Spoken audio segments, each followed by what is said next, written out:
All right. So we are all set up for our first run of Dragon Ball Xenoverse 2. Riz, take it away. Hello everyone, my name is Grestar, and this is Dragon Ball Xenoverse 2. We are going to get into the game very shortly, but first I did want to say, for those of you who are in the anime community or in the manga community, you likely are well aware that at the beginning of this month, Akira Toriyama, the creator of Dragon Ball, passed away, and others. Creator of Dragon Ball and others, I should say. I just wanted to bring this up really quickly because I know that he was, such a big part of a lot of people's childhood, and he contributed just a lot of good things to the world in general. And, just want to say RIP Toriyama, and, all the best to his loved ones, especially during this time. But aside from that, we're going to pick things up now. I had to say something. And the timer will start once we're into the game a little bit. First, we got to go through character creation, so let's get that started.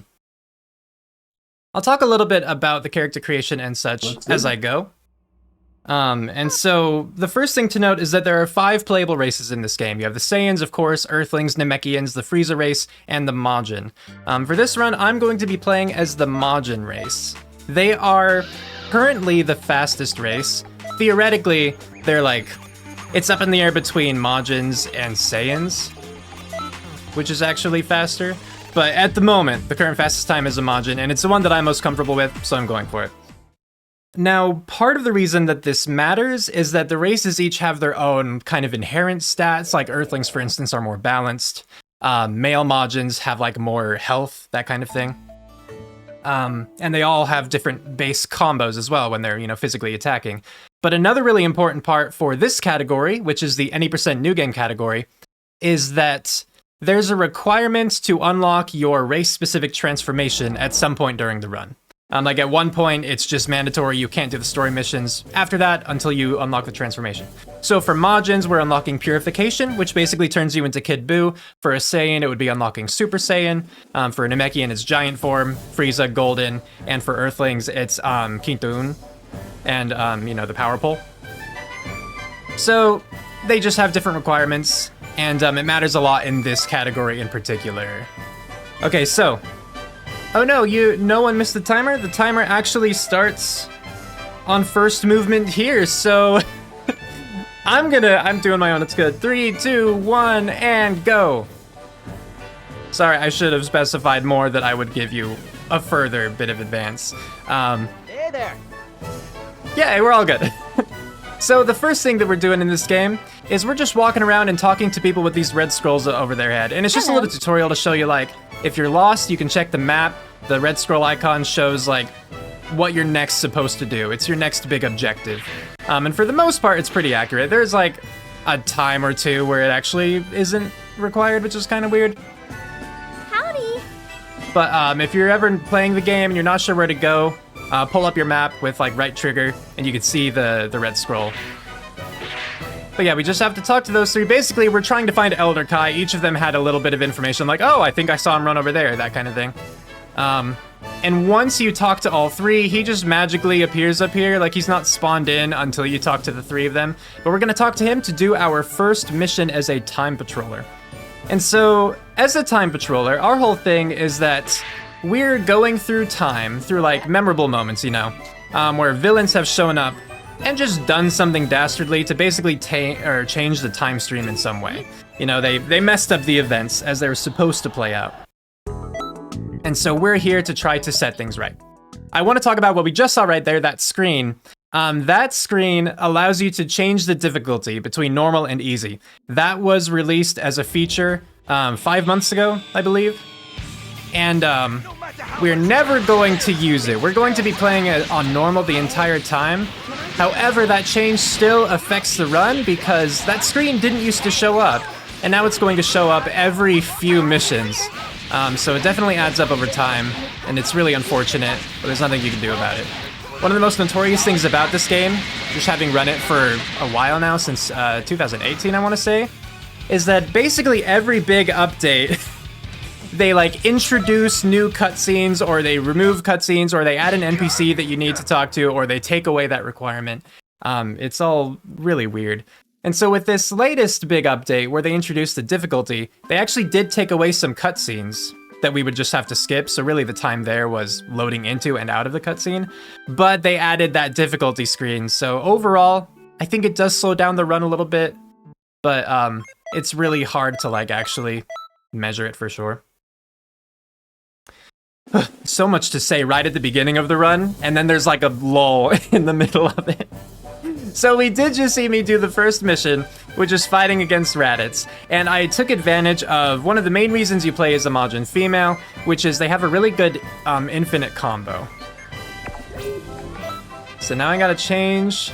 I want this vehicle, and we just gotta do a couple little tasks for Supreme Kai of Time here. The first is to go and talk to Elder Kai over here at the Patroller Academy, and then we have to go and do our first parallel quest. Just to kind of show you little features of the game, you know?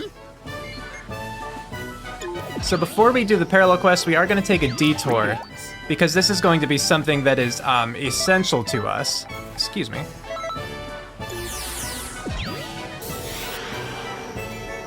So we're going to pop up here. And one of the requirements later in the game is that we're going to need to have a total of 15 TP medals. These are unlocked, basically the TP medals, by doing a mission that's not part of the main story. So like right now I'm going to be doing Yamcha's first like mentor session, where you get to learn a skill from him. And that'll give us 1 TP medal. So we're gonna do 2 full combos and then finish with Meteor Crash, and there we go. But another reason this is really important to do this particular mentor mission is at least talking to Yamcha 1 time. So you don't actually have to do the mission, you just have to talk to him once. It unlocks the possibility for him to have a special training mission at some point in the run. It will just appear at one point when you're like next in the hub area, or you know, loaded back into the main world kind of thing. And if you do that and it works out for you, because it's kind of iffy, you'll see what I mean when we get there. You can get 10 TP medals in like a minute, as opposed to 1 TP medal per minute. So it's pretty essential for a good time that we actually do get that special training mission, but we'll see what happens. I've gone runs where I get like 5 opportunities and runs where I've gotten 0. So now we talk to this random NPC, she gives us an item. Then we go up here and we talk to this transfer shop clerk. Now we have that unlocked. Then I'm gonna come here. Pop down here. Want to unequip my scouter. Then I want to talk to the shop. And we're gonna sell the scouter and the item that girl gave us. So we got some Zenny. We're gonna come over here, talk to Tosak. Tosak is an interesting character. He will, in exchange for Zenny and later on TP medals, provide you with levels. Just like level your character up. Unfortunately, it's only 1 at a time. And so a couple times we're gonna have to go talk to him and just kind of awkwardly go through things, just mash the buttons. But it's really nice for getting yourself some levels ahead of time. Put this into basic attack so I'm more physically capable. Now we're going to start the first parallel quest. It's the tutorial one, you have to do it. Otherwise it would save, you know, a few minutes if we could skip it, but alas. Poor Yamcha, always getting stomped, absolutely. So the interesting thing about this parallel quest, I did choose to go alone, but I kind of go back and forth with myself over whether that's faster or not, because you can take up to 2 teammates with you. And the interesting thing about that is that the teammates you take with you share your level. So since I just purchased levels, I should be like level 8 now. And that would mean that the 2 allies I would bring in are also level 8, and the enemies do not scale. And so, you know, they'd be pretty powerful. Your allies, that is. I don't take allies with me just because they also knock the enemies around. And so it makes fights a little less consistent in that regard, just because you can't rely on the AI's movement. Like, you know, they're unpredictable. So I choose to go without AI allies. Other people choose to take them. It totally makes sense to me that they would. Take a gander at it, would ya? Yeah, just what I've chosen. What in tarnation? Yamcha being used in a speedrun, he's finally useful. He is incredibly useful. He's just also incredibly frustrating because there's no way to guarantee that he shows up in the run. And if he doesn't, you have to do essentially 10 extra missions. And a lot of the missions are really short. but just because of load times, it still usually takes, even for the shortest mission, it takes like 40 seconds to complete. So if Yamcha never shows up in the run, I usually tack on mentally like another 10 minutes. So here, we just got to kill these Cybermen real quick. Me and Krillin. He doesn't contribute that much, but I kinda, if you go too low, it can mess up things. I kinda don't expect him or want him to contribute too much, because like I said, the AI often just knocks the enemies around, and that can often cause more harm than good.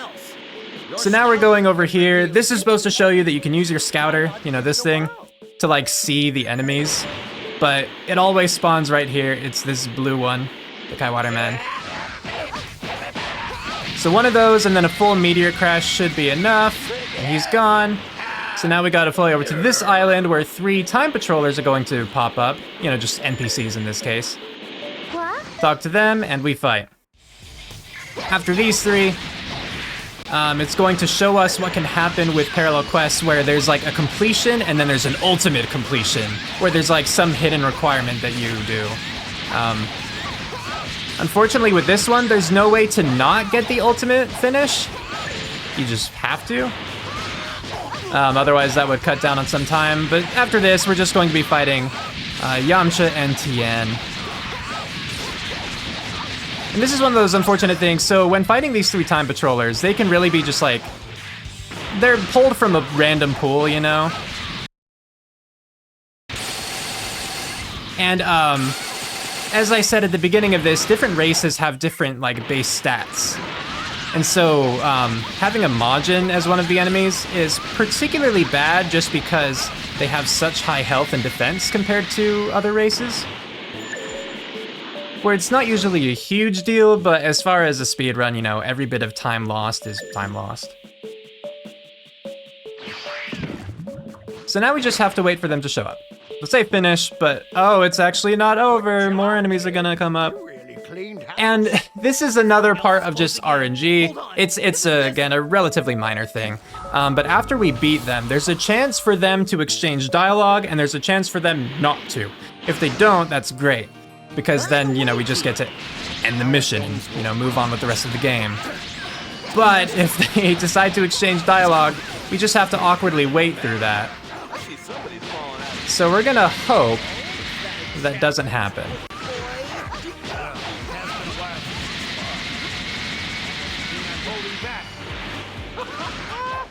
So let's see if they talk more. Why don't you jump in there with them too? Yep, he's talking a little more. Sorry. Tien, don't die! Tien! All right. Okay, but at least that wasn't too bad. They, Why don't you most like, I think Tien has something he can say, Yamcha has something he can say, and Krillin has something he can say. So it can add up if you're not careful. And if you have allies, they can also contribute dialogue, which is another reason I like to exclude them from that. But there we go. Some of the basic tutorial stuff is now out of the way. Oh, and Yamcha's offering his class right now, so that's good. We can get it out of the way, and I'll show you what I meant by that. Hopefully we'll get our 10 TP medals from that. So let's pop in this, go over here to Transfer Shop Clerk, gonna go to the Resort District, and talk to Yamcha. So I just saw that yellow pop-up that said he had, you know, a special training course available. So now we're just gonna look for a blue glowy on the ground. Hopefully it's up here on this island with me. If it's not, we're in, okay, maybe.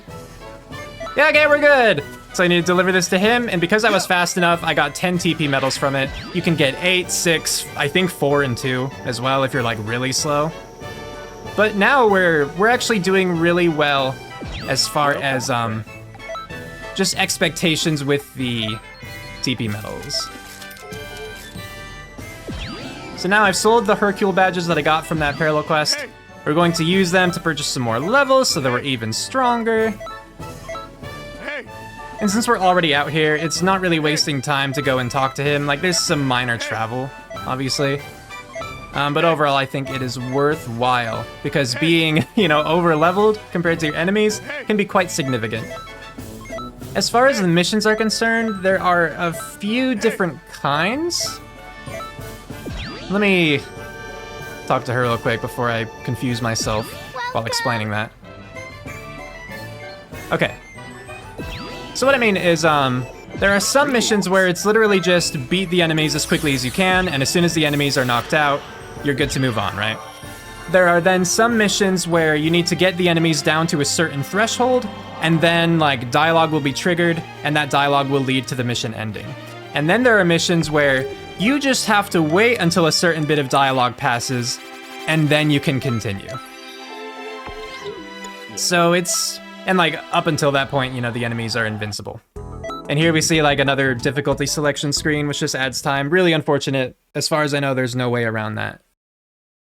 Because even in the options, you can like set your difficulty, like through the start menu, but it doesn't seem to affect that. So with this kind of mission, it's a little bit different in the sense that if I get him down to under half health before a certain dialogue passes, I actually get to skip a chunk of dialogue. So we're good at this point. I've beaten him down enough. But see, after this line, normally it would be like, those eyes, they're bright red. But instead, Gohan is saying this. And so now instead, when we get to the very end of this mission, we'll see Gohan say, those eyes, they're bright red. And then you'll see another bit of dialogue pop up, but it will cut it off and like end the mission for us.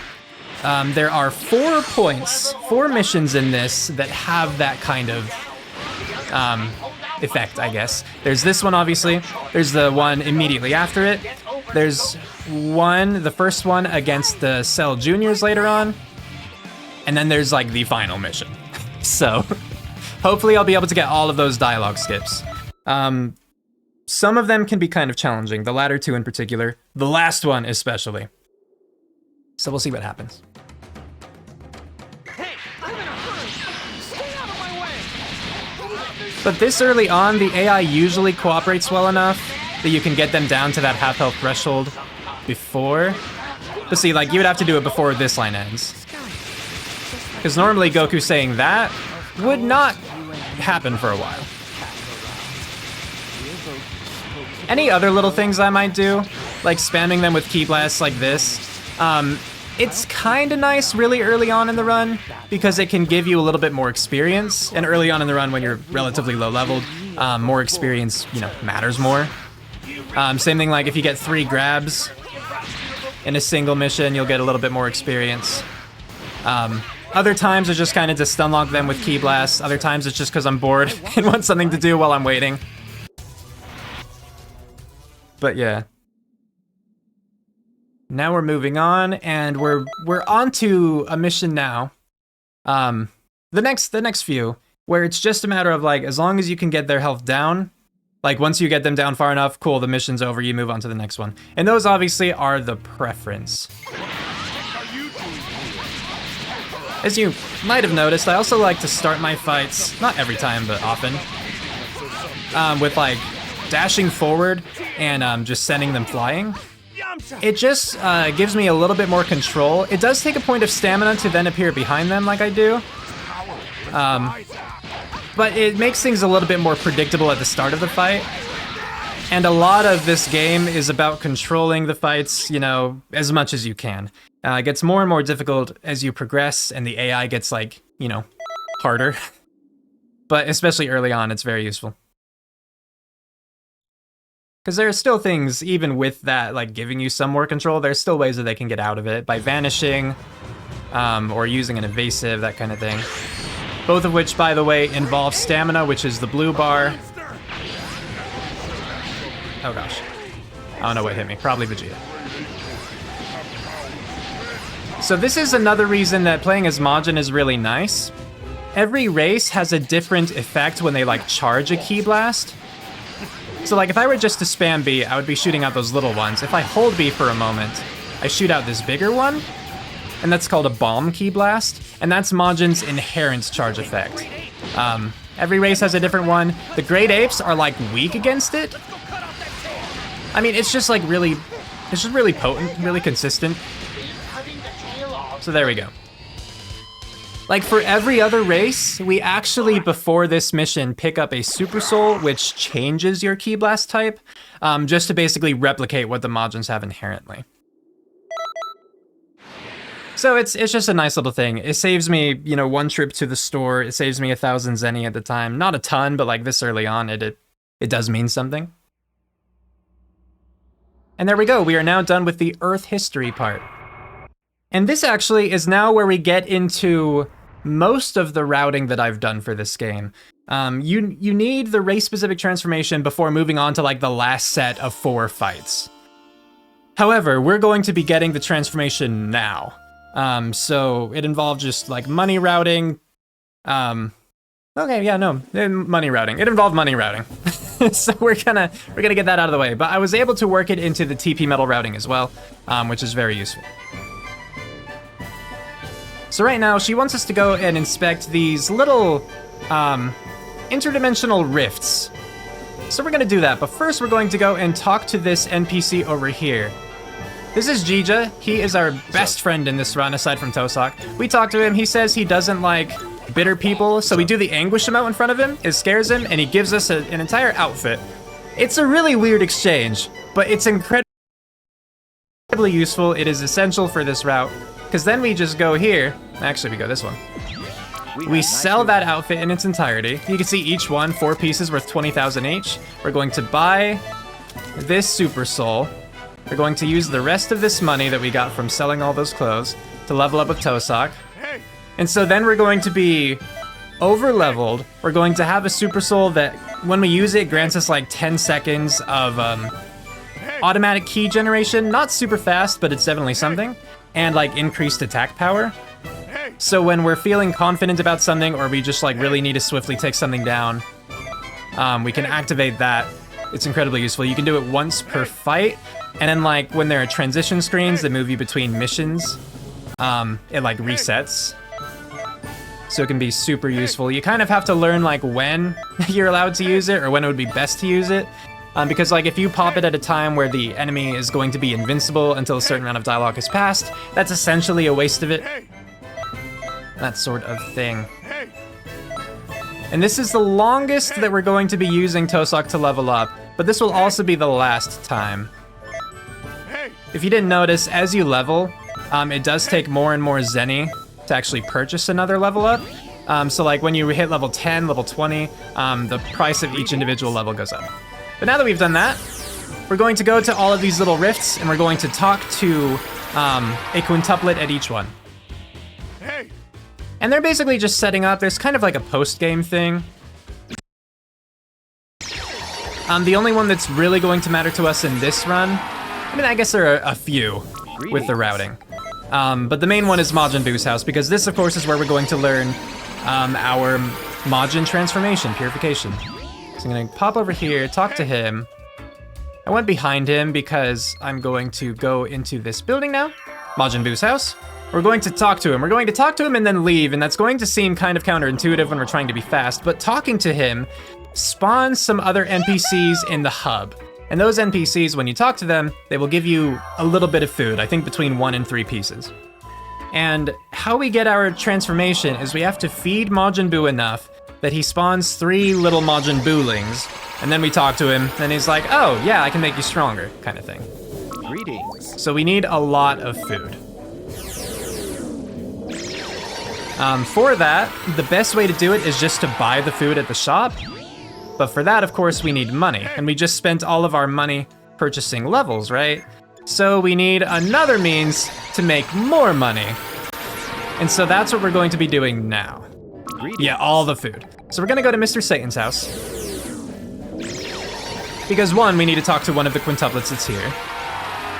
So we'll get this guy out of the way. And now we want to start changing up some things. So first we're going to equip our Super Soul that we bought. And then we're going to boost our attributes some more. So I want to do that at about 80, and then get Strike Supers up some. Now that we've done that, hop over here and talk to the great Saiyaman himself. So we're just agreeing to do his little thing. So the nice thing about this mission that we're about to do here, it's not that long. It's fighting Great Saiyaman and Great Saiyawoman. And then once you beat them, it gives you 1 TP medal, and again, we need a total of 15. And then he also is going to give me a piece of clothing. So, just gotta beat on him real quick. I suppose I can spar with you. But if it's not a fair fight... Now if that doesn't get in my way, Meteor Crash her. She's gone. Now I win. Ready? Then let's get started. And there we go. So yes, we got 1 TP medal, and then he's going to give us an outfit as, you know, like an honorary Saiyaman in training, which we're going to promptly turn around and sell, because we don't need his clothes, we need money. But before we go and do that, we're going to do one more thing. We still need to visit the last rift, Capsule Corporation, and talk to the quintuplet there. And then we're also going to fight Vegeta, because similarly, not as effectively, but similarly, Vegeta will also give us 1 TP medal and an outfit. The outfit doesn't sell for as much, but it sells for enough. And that's what matters.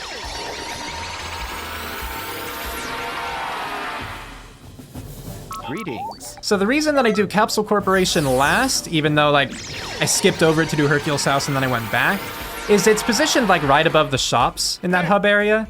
So as soon as I'm done with this, I can just like get my vehicle popped down. It's just clean.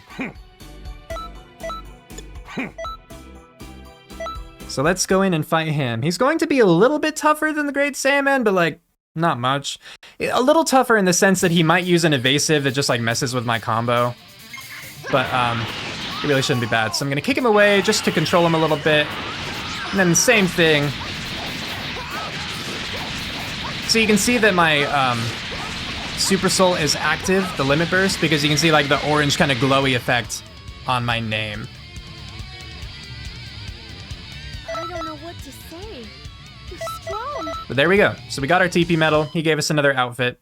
So for the record, again, 15 TP medals total. We got 10 from doing Yamcha's special training, 1 from doing his normal training, 1 from Vegeta, 1 from Great Saiyaman. We're going to fight Piccolo just to get our last one. And then doing the transformation fights, like to unlock the transformation, also gives you 1. So that'll be a total of 15. But yeah, we pop here, and then look, here are the shops. So it's really nice. We have nice new... So we're gonna sell all these outfits we just got. Then we go up to buy. And we wanna buy... water, there it is. So we're going to get as many as we can. We need at least 98. So there we go. So now that we have those, pop over here. This NPC was not here before. We need to see what he gives us food-wise. He gave us 2 pudding, that is enough. If that was not enough, that sissy toe that we could, like, we just saw, she also would give you food. Yes. In terms of feeding Majin Buu, we're actually just going to give him a lot of water and then 2 things of pudding. Basically, it takes 34 water for him to spawn something. Since you can only have 99 of an item, we can't only use water without making 2 trips. So, yeah, because just, you know, 3 sets of 34 water doesn't fit within 99.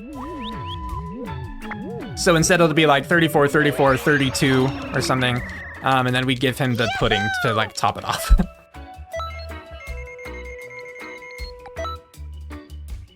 $31, not 32.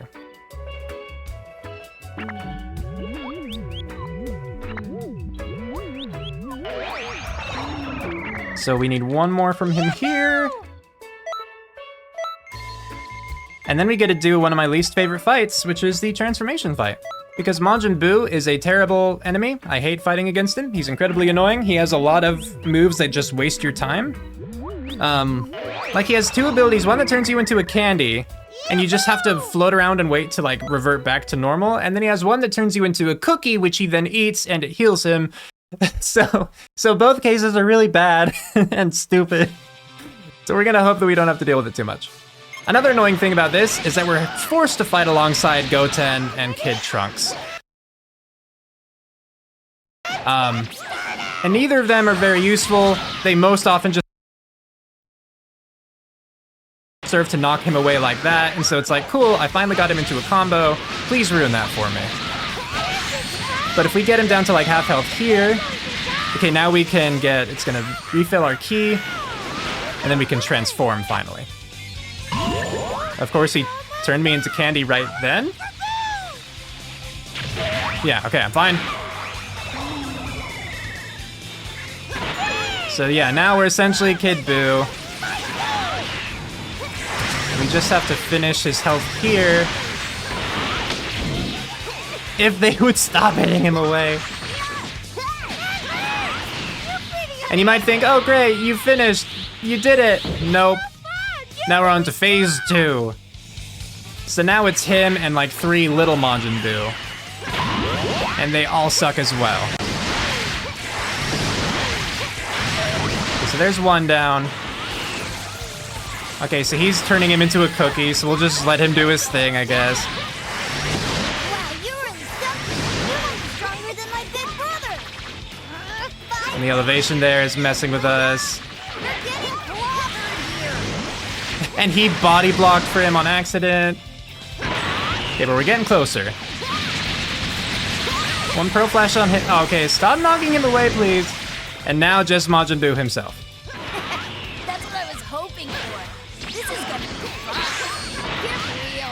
It's no fun if you don't take this seriously. I hate having them as my allies so much. I cannot express. I'm candy, so now I gotta wait.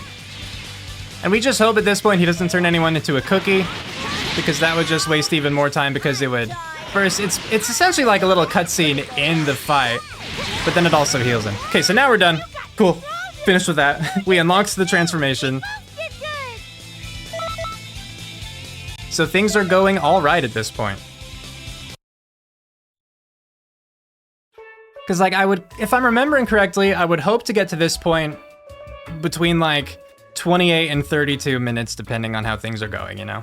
I mean, that's obviously pretty generous for a speedrun, but you know, sometimes you just have to give yourself a break. But now that that's done, we just need one more TP medal, which we're going to get from Piccolo right after this. And then at that point, we have like all of the requirements that we need for endgame. And so after this, it's basically just going all the way through. We have to talk with her, check off that we visited all 5 places. Then we're just gonna go through the missions one at a time. So up here, Piccolo.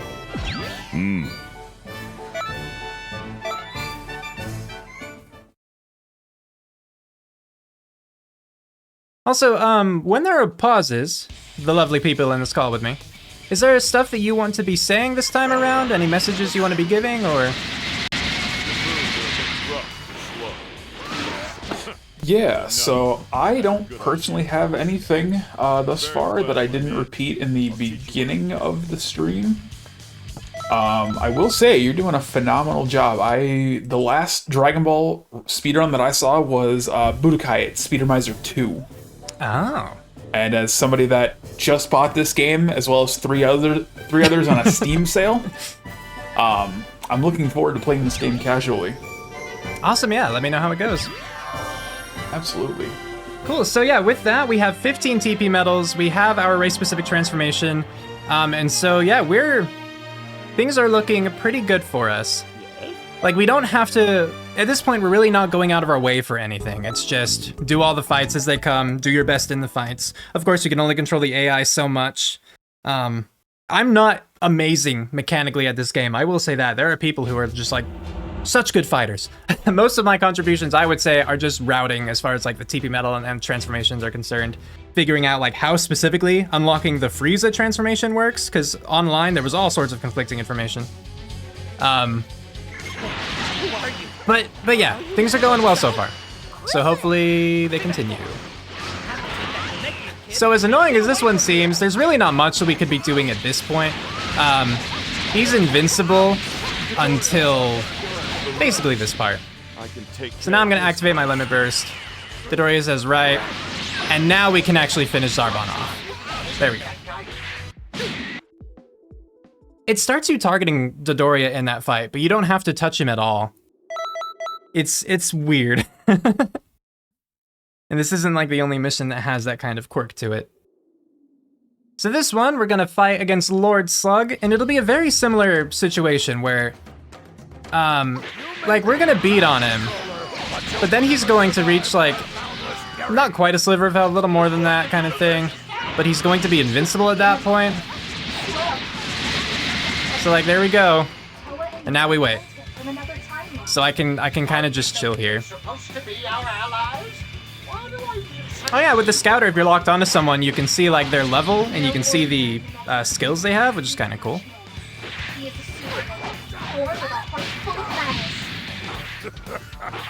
Oh, another thing though that you can see right here is like he's still damaging me, right? So even though he's invincible at this point, I am not. And that is the case for every mission except for one. So it can be really unfair. Some of these fights have like a really big learning curve for people playing this game for the first time. We'll see later on. I think the first big difficulty spike, assuming I remember, I'll point it out when we get there, but it's a mechanic that I don't love. Like, obviously it takes a lot of time in the speedrun itself because you're just waiting for dialogue to pass. Which, by the way, does make it so playing on English is actually a few minutes faster than playing on Japanese, just because of how much longer it takes the Japanese dialogue to get through some of the voice lines. That's interesting, because that's it's usually the other way around in speedrunning. Yeah, I mean, like, if there's, like, text appearing on the screen, generally, like, the kanji and such, the characters are, you know, they contain more information. But yeah, the voiced, it's... Yeah, I went through each mission where it was dependent on dialogue passing and just timed them, and yeah, Japanese is slower. It was, I found it interesting too.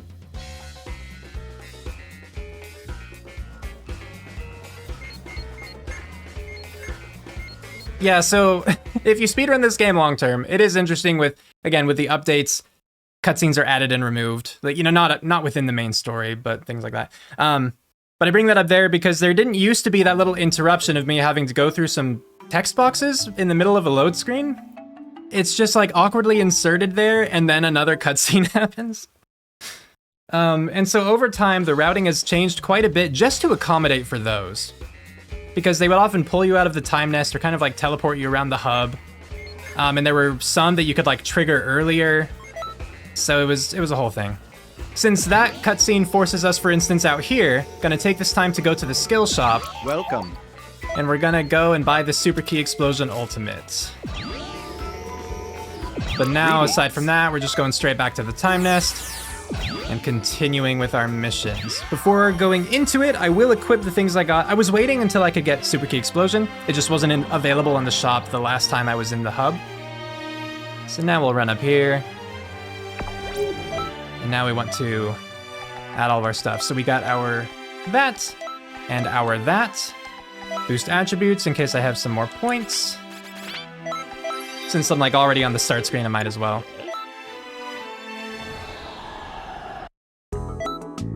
And there we go, things are looking good. Now we're going to fight the Ginyu Force. This is one of those times where I mentioned, like, it's important to know what the fight is so that you know whether or not you want to use your limit burst right away, since you can only use that once per fight and it's only like 10 seconds of activation anyway. So like for this very first fight, I do want to use it because it's Reikumi and Guldo, and it's just a matter of once you beat them, they're dead, well done. But the fight after that against Berter and Jace, you can only get them down like a third of their health before they're invincible. So we want to wait at that point, but here, gonna bully them as much and as quickly as I can. So there's that. Now Guldo. And down he goes.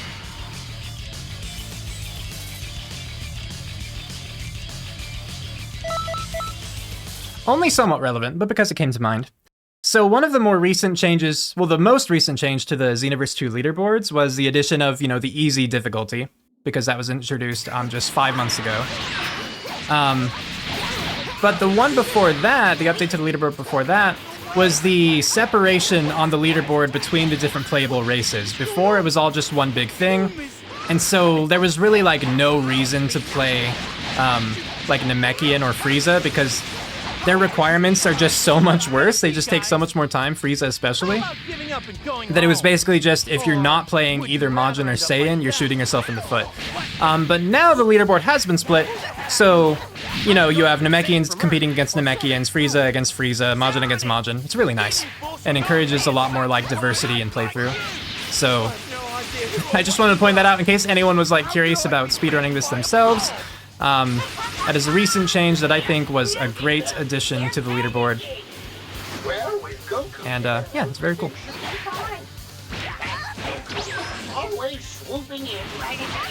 So now we want to activate Limit Burst, because after this point of dialogue, once Goku starts talking, now he's vulnerable again. So there he goes. Someone is approaching you. Supreme Kai of Time talking lets us know that we've done what we need to do.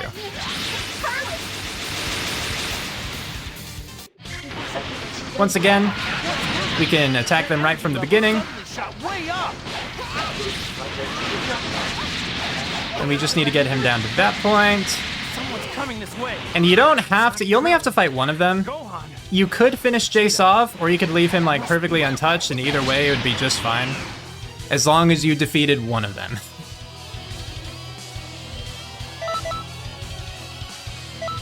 With this next fight, we have more of those like enemies are invincible shenanigans going on. And just waiting for dialogue. It's a very common theme in this speedrun. This one's kind of interesting though, just in the sense that Jace will become vulnerable long before Ginyu does. So I'll get him down to where he's invincible, as long as Ginyu leaves me alone. So Jace is now invincible. So now I want to deal damage to Captain Ginyu as much as I can. Something else I should point out, because I talked about the differences in missions, where it's like, you know, beat them as quickly as you can and you're good, beat them and dialogue will trigger, or you have to wait for dialogue as the three options. But another way that missions can differ is like moving from one to the other. Sometimes you'll be at a clean slate where you're at full health, zero ki, full stamina, and other times it'll be wherever you last left yourself off. So like there'll be a transition to another scene at this point, but I'm going to have the same health and the same ki that I did before. So now Jace is vulnerable again, so I'm gonna finish him off. But Ginyu, as you can see, like, as you can see, he's still invincible. So we're just gonna let him chill.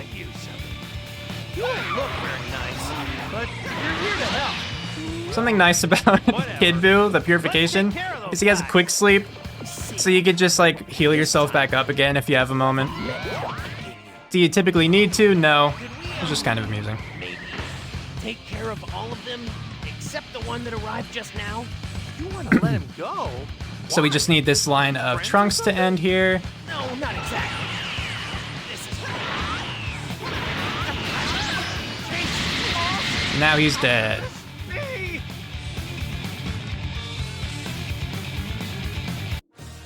looks like the tables. Now we need to beat Captain Ginyu and Turles here.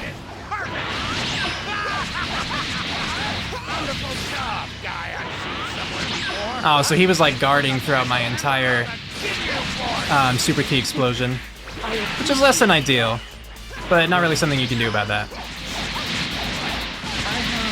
But we finished him off, and so now it's over. We have done the little Ginyu Force section. And now we'll be moving on to the Frieza saga. And unfortunately, there's a Turles slug bit that they inserted, and that's what I consider to be like the first big difficulty spike in this game.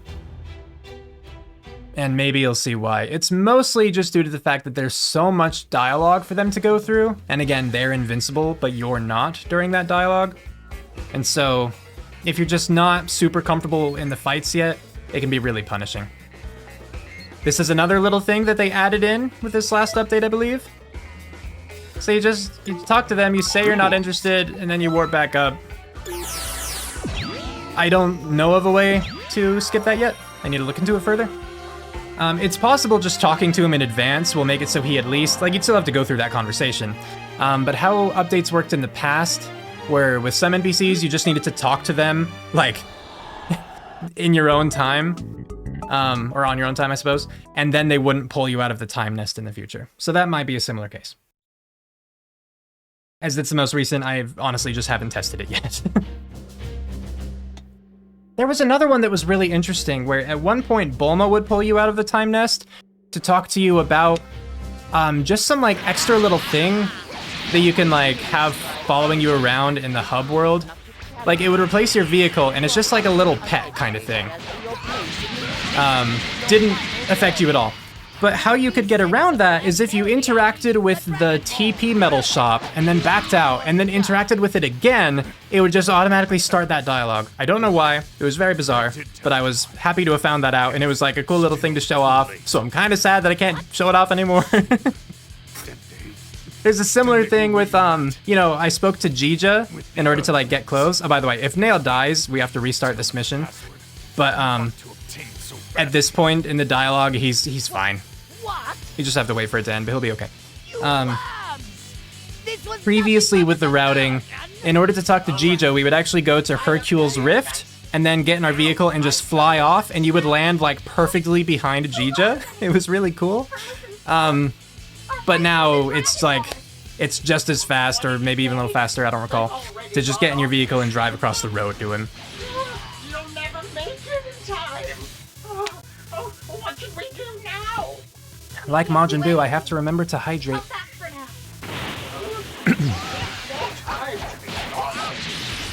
A reminder to everybody, hydrate, don't dehydrate. Exactly, please don't dehydrate.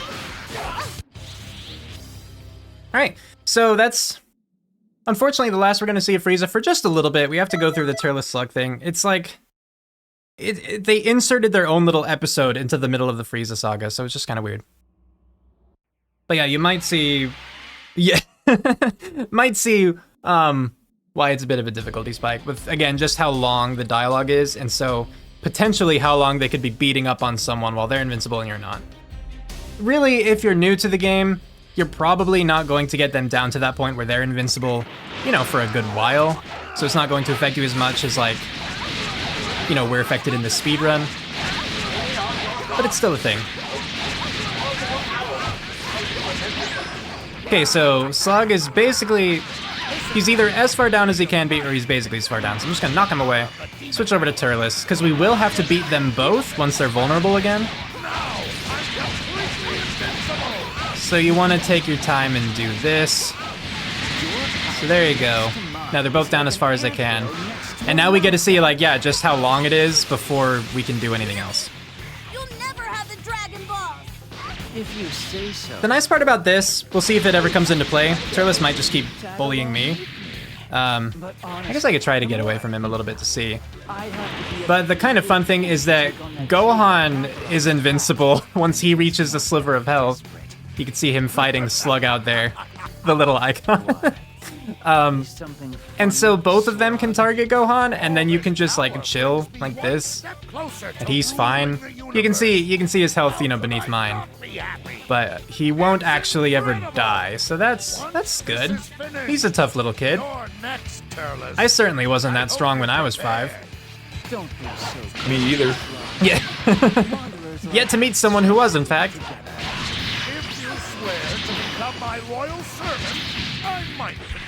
Yeah, so he's hurting me. He doesn't want to focus on Gohan. But that's fine. I'm gonna switch to Kid Buu. And I'm gonna knock him away. Just by a little bit of time. Quick sleep for myself. And you can see my health going back up. Really handy. You usually don't get that low fighting them unless you're like me, just kind of goofing off and letting them attack you. But yeah. So now we're reaching the point where we're going to want to have both of them in my line of sight so I can actually finish both of them off. I don't know who you are. So it's after this line after Krillin's. What's happening? I feel a So I'm going to activate Limit Burst now. Shoot him. It would help if they connected. And there they go.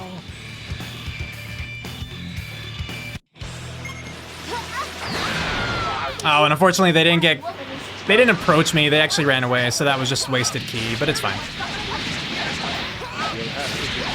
For the most part, we're just lowering their health and waiting for the scene to move on again. So I'm gonna send him away now. Switch our focus to Slug.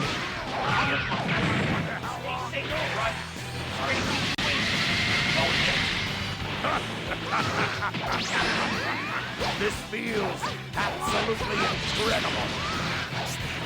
And there we go. Sorry to keep you waiting. Okay, we at least got Turles in that. Now, I have to focus on my own job.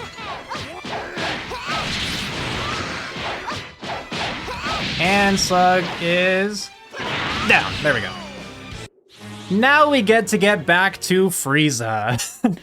And this is one of the most interesting fights in this game, in the story mode at least, because we don't actually want to attack Frieza here. It's Frieza versus you and, like, you know, all the good guys and Vegeta, I suppose, because he kind of sucks at this point. But, you know, he's one of your allies in the game.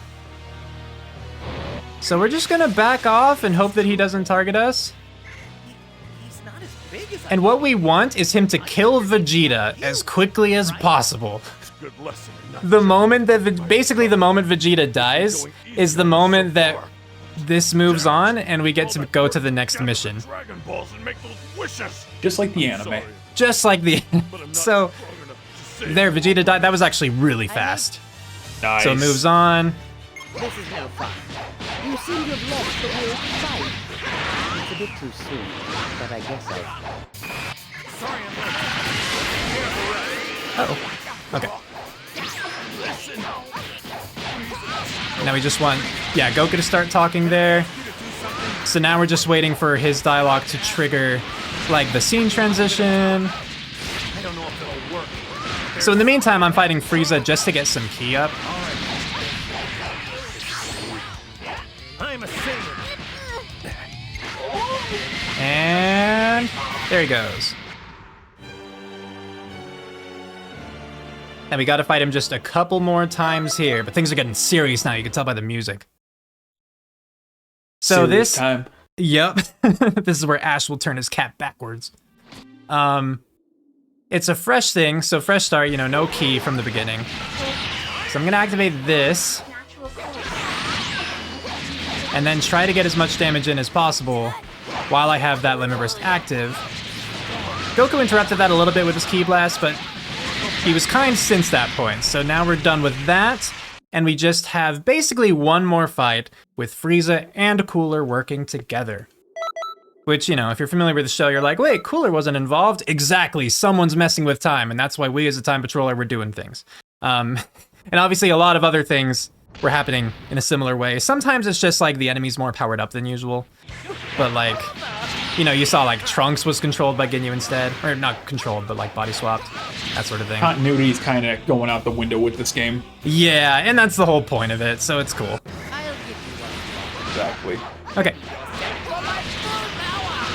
So now we have to beat both Frieza and Cooler. We do have Goku working with us, which can be a bane and a boon. Again, AI is just usually not that reliable. But in this case, it's kind of nice because he can hold one of their attention while I'm fighting the other one. Because if they're working together, they can be really painful.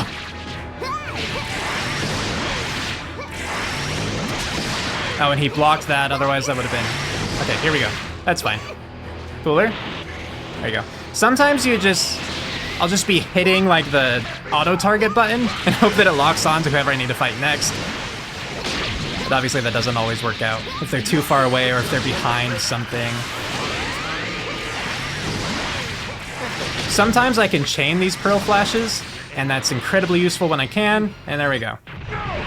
That's essentially what I build for. I put my attribute points into basic attack, which, you know, just my normal attack combos, and I put it into strike supers. The strike supers are basically for buffing Meteor Crash, where I just do a bunch of punches and kicks, or when I'm transformed, that Pearl Flash, where I, you know, do the pink swoop. Because when it can be chained, it's really nice. I can't figure out a way to make the chaining consistent. It's definitely more consistent if their stamina is broken, but even then, it doesn't seem perfect. So she's just saying here, yay, you did the Frieza saga, you can now fly in the hub area. Before that, we couldn't, that's why I was walking around or in my vehicle. Now we can fly. That's pretty cool. That also opens up a couple other ways you can get clothes from NPCs if you want more money. So like if you're starting off in this run, or if you're just playing casually, and you want more money, whether to buy like ultimates or supers or more levels, there's someone like right in the corner of the stairs leading up to the time nest if you want to talk to them. And there's someone like in the stairwell to the right of the Patroller Academy, just in case you were looking for free clothes from the NPCs. But yeah, now we're in the Android Cell Saga, so pretty wizard. Piccolo, stop, please. Piccolo, please.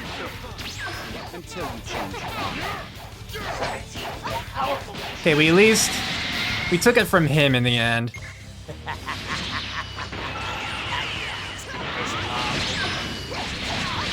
It being the combo, I should say. So we just gotta get him as quickly as we can. And now Android. Oh no, still so.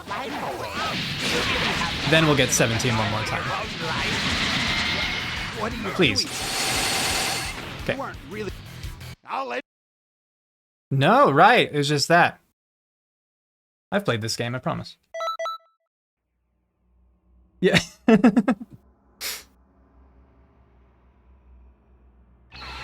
This is another interesting case where, in the past, for like the majority of my time having speedrun this game, it would pull you all the way out of the time nest at this point to show you about the Crystal Raid.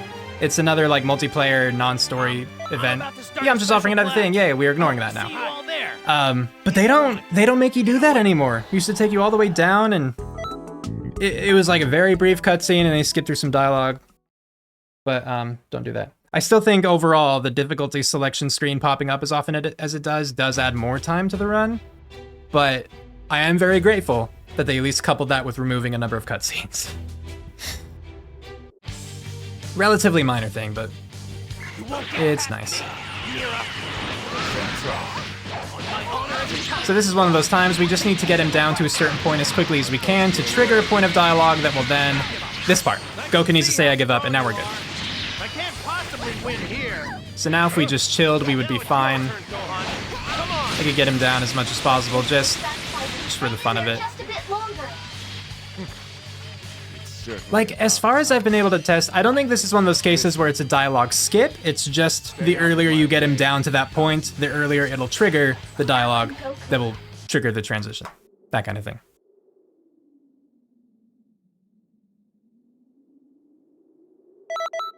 It was interesting trying to find all those because it meant I just like went through the whole story with like as maxed out a character as I could to try to beat everything as quickly as possible to make sure that like, okay, if I beat them by this point in the dialogue, does that affect anything, you know?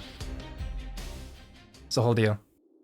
So this is another dialogue skip. If we do it right. It can be messy just because with all of our allies and with Cell Juniors being the way that they are, i.e. terrible, they can prolong it, and actually so far it's looking kind of iffy. We need to beat all three of these before a certain point of dialogue, otherwise we add like a minute of just them talking. I hope I got it. I got it, okay. Android 16 popping in there, yeah, it's... Otherwise, if I hadn't gotten it, the Cell Juniors would have popped in like, boo, ah, and then Gohan would have been like, I don't know if I'm strong enough, you know, so it's nice that we don't have to deal with that. Because this is still like a lot of dialogue as it is. But that means that so far we've gotten 3 of the 4 dialogue skips. 2 of them are, like the early 2 I'm really not concerned about. This one I'm concerned about just because Cell Juniors can be unpredictable. And then the last one is going to be difficult to get, just because it's the final boss and he's tough, so... Getting him consistently down enough and like fast enough is really hard to do. But we'll burn that bridge when we get there. For now though, if you want to see their levels, poor Yamcha and Tien are level 15, Cell Juniors are level 26, so that's, pretty accurate to the show. To hold it back any longer. Please protect the plants, the animals. I mean, yeah, not too bad. They're doing their best, kind of like their life depends on it. Okay, so now we're moving on to the next bit, and I'm gonna hopefully get all 3 of them in this super key explosion. I will say they're holding Move forward their a little own bit, pretty activate decently, it. I gotta say. Of course, it looks like they all blocked. So I got all 3 of them in, Yeah. but that can potentially kill all 3 of them right at the beginning. It's super nice when it happens. It rarely It kind of happens. does. And since it didn't, you know, we're just finishing them off the old-fashioned way. Don't get full of yourself, kid. There they go. Yeah, so as nice as it would have been to get that off, like, again, rarely happens. So you shouldn't expect it. You hope every time. You hope every time, but it's fine. And now we're moving into the metal coolers part. This is just us fighting hordes, basically. So we have 8 metal coolers that we have to fight here. Then it's gonna move us to a different location where we basically have to do the same thing. And then it's gonna transition us to the same location, but with an ally where it's basically the same thing. Very well. So for this part, you know, only a few spawn in at a time. So we kind of have to be patient to an extent. We don't want to attack Cell because that just... We don't want him to aggro on us like this, because that's annoying. We would hope that Teen Gohan would take care of him, but he doesn't always.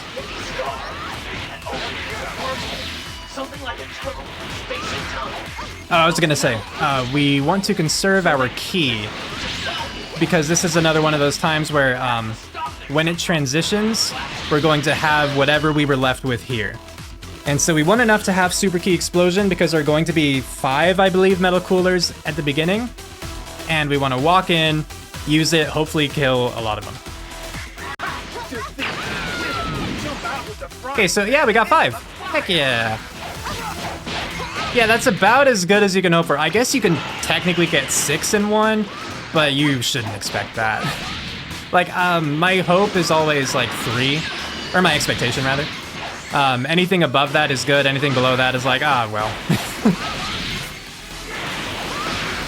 And it's the same thing here. Now that we've beaten 10, same thing, but Trunks is here, so we're gonna try to get more. It's a little more difficult because now they have another enemy to go for, like another target.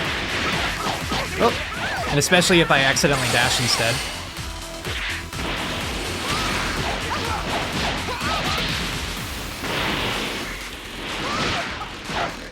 Let's try it. Okay, so that was still good. Do you really think you can survive against so many of us? And instead of 10, you know, we have to beat 12. We do have an ally. Sometimes he beats 1 metal cooler. So that's cool when that happens. They also, these metal coolers, they have a move where they just like teleport between the different enemies and just like rapidly attack them. And it's like technically countable, but it's kind of difficult, at least for me, just due to the timing, because you can't see them, you know. So it's bad enough when they do that. Even worse when they like combo it, like multiple of them do it at the same time.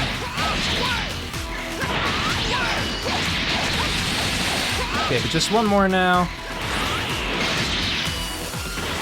I didn't realize I didn't have enough stamina to follow after him, but that's fine. Here we are. So the metal coolers are now down, and we just have to beat Cell one more time.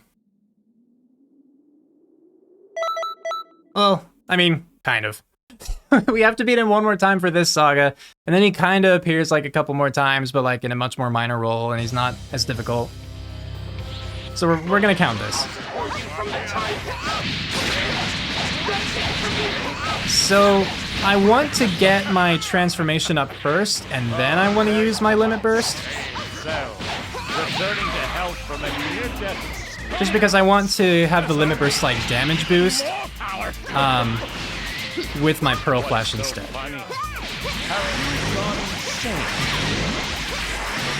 And there we go. Yeah, because Pearl Flash with Limit Burst, especially if you can chain it back and forth, is really, really nice. The good thing about having AI allies, and I will not say many good things because there aren't, but one good thing is that they can sometimes stun lock the enemy just enough that you can then get in multiple Pearl Flashes back to back. So that much is good when they do that. Okay, but that's the Cell Saga done, which, you know, makes sense. Now we have just like a few other, we have to fight like Android 16 and Cell and Mira, because, you know, time shenanigans and all that. But that was a pretty good time.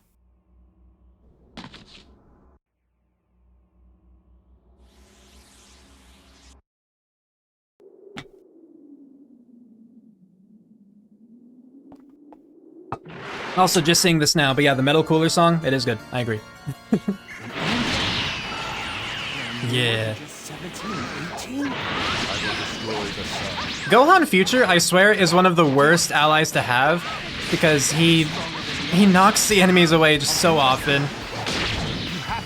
I mean, he has moves like that that'll do it, but then he'll often just like, or that, he'll often just charge them. Okay, but we maintained control well enough. And for this one in particular against Mira, we don't have to worry too much about going fast because it's mostly just, oh, break his, I was facing the wrong way. Break his stamina.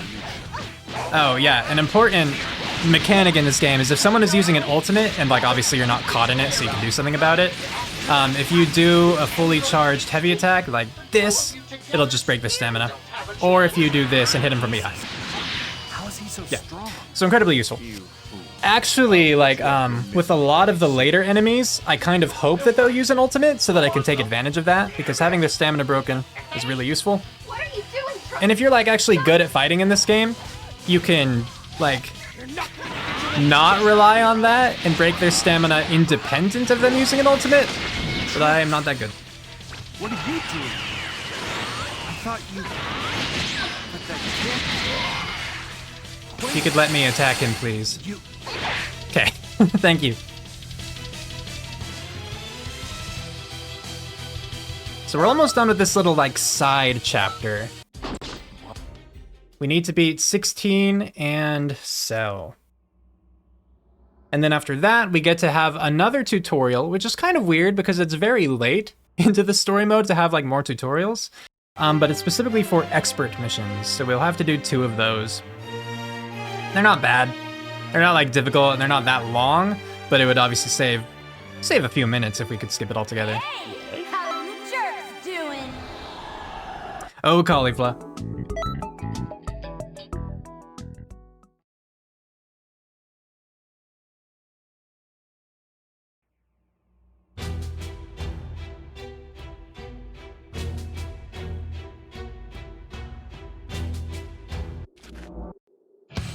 Okay, here we go. What is 16 doing?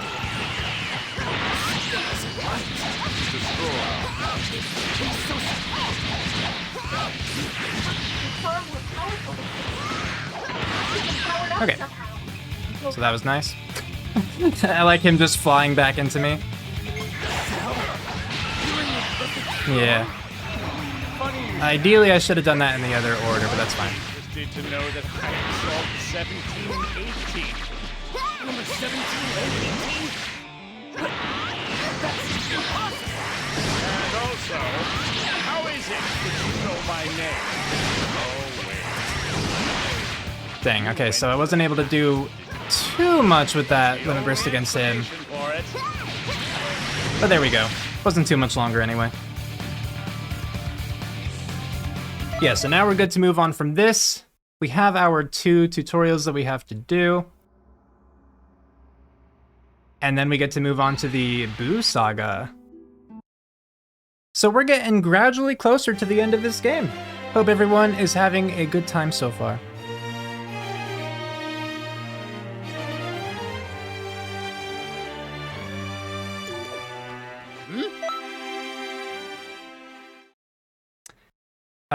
Between 30 and 35 minutes. Yeah, because the biggest risks were, I mean, there are still enemies obviously that could, you know, just be terrible, like AI wise, and I could perform poorly.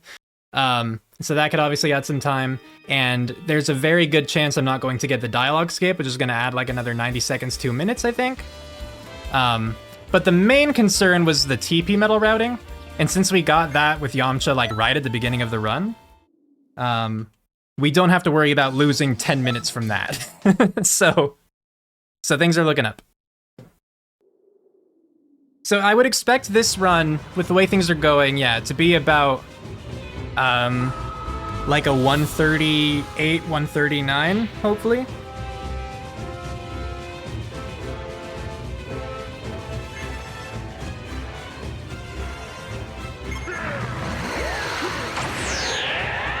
But yeah, obviously things could change. So yeah, this is just showing you how some of the different expert missions play out. There's some expert missions that are specifically like dealing with the great apes. And what can happen is enemies are taken into this like dark dimension where they have to fight an evil version of themselves, basically. And so that was showing like, this is what would happen if that were to happen to you. And now it's going to say, oh no, this is what it looks like when it's happening to an ally. And the game tells you to like punch them at this point to break them out of it. But if you do, it'll be like, great, now don't do it and see what happens. So you could also just not do it from the start. And you skip that little requirement. So now we just have to take them out. Uh-oh. That was a great time for you to vanish, but it didn't serve me well. So we beat him, and now it's gonna show us like this giant Ki Blast meteor sort of thing. And you can do two things with it. You can either like fly up to it and start pounding on it, like melee, or you can shoot some Ki stuff. So that's pretty fast.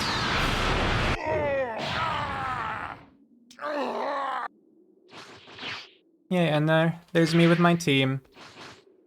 Yay. So we have one more of these expert mission tutorials to show us, you know, a different kind of expert mission. And like how they send you also into another dimension, but you're not fighting a dark version of yourself. You just have to like fight the enemies there, and then a portal will open and you can escape. So we're just gonna fly over to this portal now, pop into it, beat it as quickly as we can. I've tried so many different things to like cheese this. As far as like, you know, what happens if I die during the tutorial, or what happens if I like reach certain points, like there would be like checkpoints and then exit out, or, you know, things like that. But no, it makes you actually do the whole thing, which fair enough. Same thing with like the tutorial parallel quest. The funny thing about that is you're actually invincible in the tutorial parallel quest. Because, like, first I just let people beat on me to see what would happen. And then I played as the Cybermen and had them use their ultimate just, like, self-destruct, which normally would knock you out. But no, it leaves you with a sliver of health in that. So here, we just want to auto-target him as quickly as we can. Shoot that. As long as he doesn't block it, yeah, he's gone. Find the portal, and we're good. So now we're going to go about finding these like dark crystals that are scattered about. Like they're in the same location every time. So go straight to them. Hopefully that red triangle, who is the boss, yeah, won't target me. Thankfully an ally. Oh no, I was gonna say thankfully an ally distracted him, but not for long. And we just gotta take care of this second one. There we go. Now it's saying just attack him all at once, everyone. Now that like all the allies are back together, and he's gone. And we're done with the expert mission tutorials. So we can go back to the story mode. I mean, first we have to talk to Supreme Kai of Time. Just ask her if she's proud of us, things like that. But then we're free to go.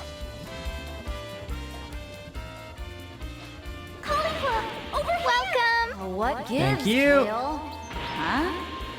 So I just talk into this thing? Whenever you're At least you get to hear a bit of Caulifla. you punks hearing me over this? She's fun. To take the two of us on, then Shout out to Collie.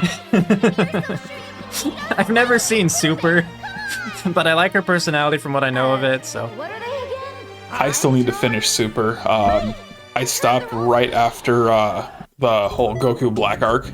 Oh, well, there you go. So, yeah.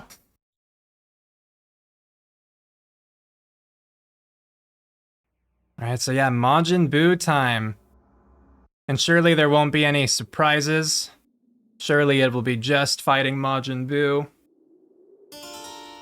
Wait, no, what's this? Glowy blue people? Yeah, so we have to deal with Broly first. Which Broly? Canon Broly or not? Oh, it's non-canon Broly. Yeah, non-canon Broly, the really angry one. Gotcha. Yeah, it would have been interesting if they, like, changed it to incorporate that, but no. Yeah, but there's also, like, 3 different versions of non-canon Broly. There's the original, there's the original, there's Resurrected, and then there's Bio Broly, where he's just, like, a walking pile of ooze. Oh, okay. You know, now that you say that, I think I've seen that in, like, Dragon Ball Heroes World Mission. Yep. Something like that, but I didn't realize that was outside of that. Yeah, it was part of the post Majin Buu movies that came out. Very interesting. Yeah, it's like looking at this game, it's weird just seeing how they're trying to shoehorn in all of the non-canon villains. Yeah. It's something. What was interesting, like my connection with this game, what I think is interesting about it is I had not seen any Dragon Ball or Dragon Ball Z at the time when I first played this.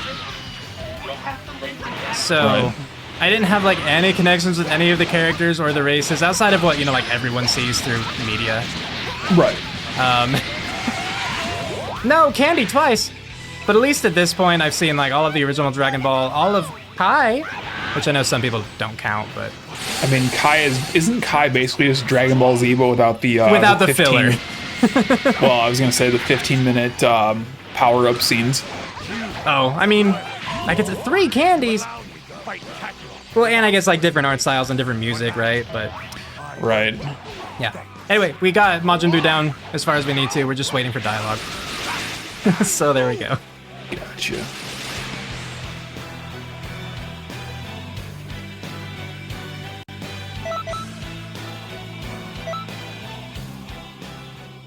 But of course, that's not the end of Majin Buu. Or I guess, kind of. It's the end of Majin, because now we have Super Buu. It's same character, different form. Yeah. I mean, depending on who you speak with. Mm-hmm. Well, I know I was surprised when I watched Z, because I hadn't realized at the time that he was like the result of a split of Majin Buu, you know? Yep.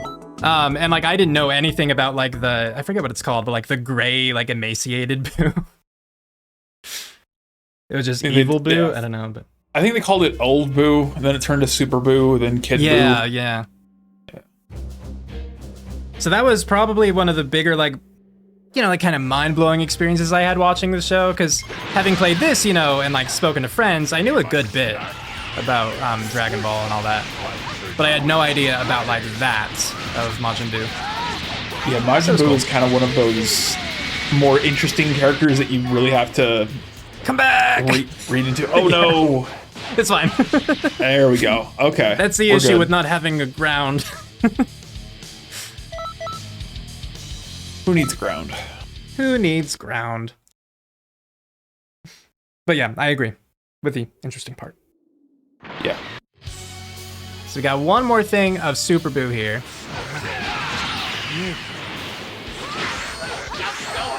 It won't last too long.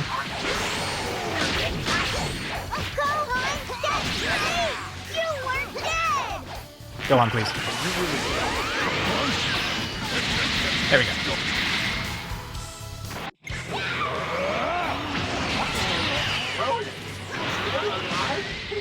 So take him out as quickly as we can.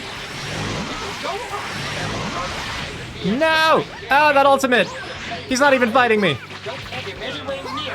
Okay, but now we're good. So we don't have to, like, fully finish Super Buu here. I think we have to do a little bit, but I don't know the limits exactly. I just remember one time I was really confident. I was like, yeah, you just have to beat Broly and then you can sit here. And then like it didn't end. So you have to do some amount to Super Buu, I'm pretty sure. But obviously like he's invincible at this point. What?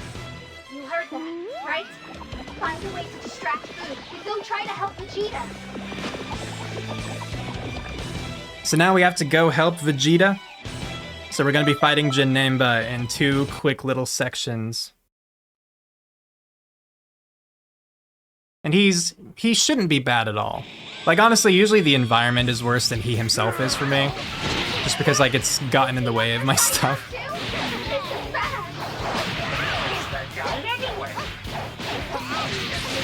So at this point, now it's going... Oh, excuse me. Excuse me. Excuse me. Okay, now at this point, Vegeta's joining us.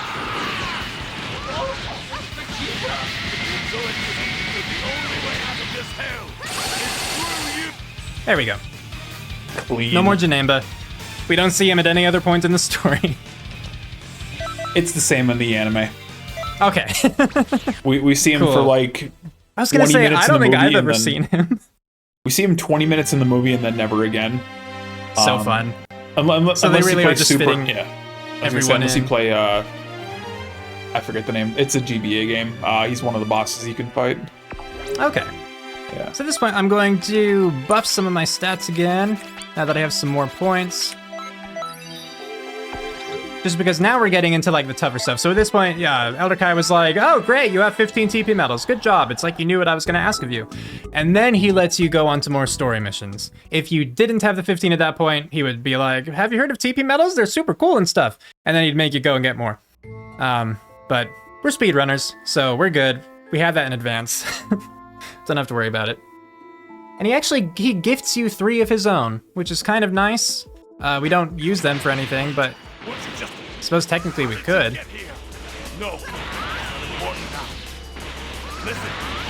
Okay, it's kind of nice sometimes when they focus on the enemy, or like my ally, but that was not good because he just kept staying away.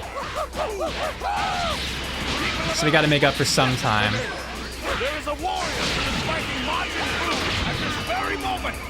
But we need your help. If Vegeta Just wants to confirm occupy that. him now, I wouldn't mind. Sorry, go on. I was gonna say, just to confirm, you're still on 140 pace, correct? Share as much of your energy as I should be.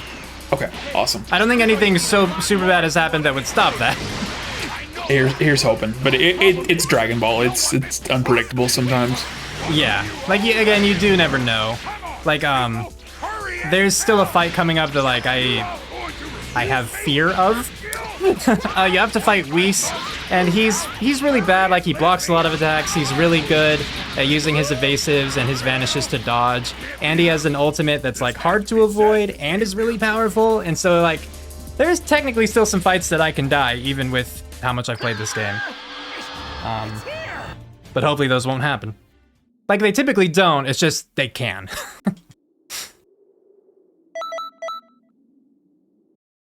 We're not pressed for time, are we? Oh no, gosh no. Okay. Just making sure. No, we were just curious because I put your estimate in at the full 2 hours, and then you had said, hey, like, yeah, I'll be finishing in the next 30 minutes, and yeah. Well, the estimate that I gave at the time was for someone learning the run. You know, it wasn't Right. for me. In hindsight, I probably should have asked if that 2 hour estimate still stood true. It's not an inappropriate estimate because there are still Okay. things that could go bad, but so far they just haven't.